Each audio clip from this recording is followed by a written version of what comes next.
Good morning guys! Ito na naman yung ating Mars nyo guys. Magluluto tayo ng orzo soup recipe. Ayan guys.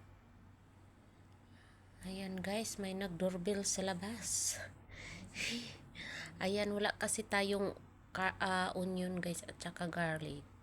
Kaya carrots na lang yung inano natin una guys.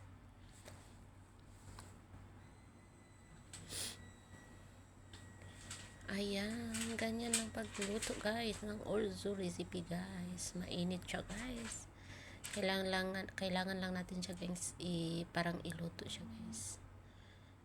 Ayan, ganyan yung carrots. Carrots yun guys. Kung meron sana yung onion at saka yung garlic guys.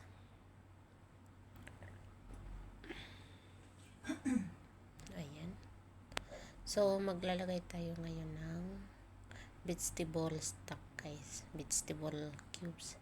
Naglagay ako ng guys, 3 yung nilagay ko guys, kasi kundi na lang yung asin na nilagay ko dyan.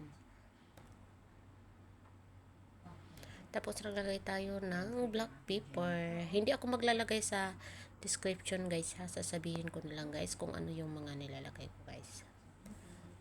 Ayan, ihalo natin siya ng mabuti.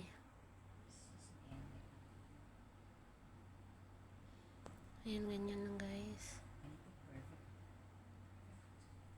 Oh, ayan na guys yung orzo guys.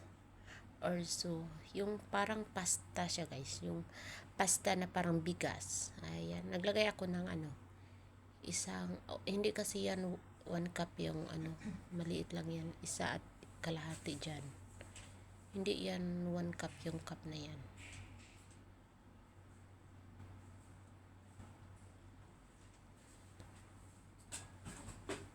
Ayan guys.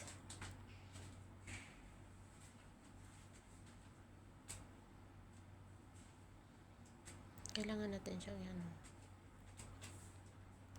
O ayan, mag-a-add na tayo ng tubig guys. Yung tubig na pinakuluan na nakulo na yan, ang tubig na guys.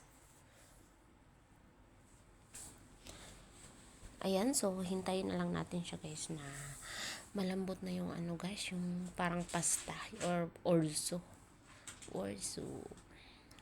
pasta na parang bigas. Ayan, malaki-laki siya guys, diba?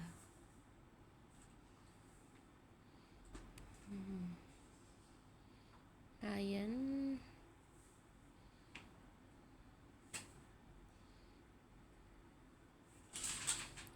Ayan, tapos na guys yung niluluto natin guys. Ganyan lang ganyan guys, diba? Sarap niya tingnan guys. So maraming salamat sa lahat. Thank you for watching.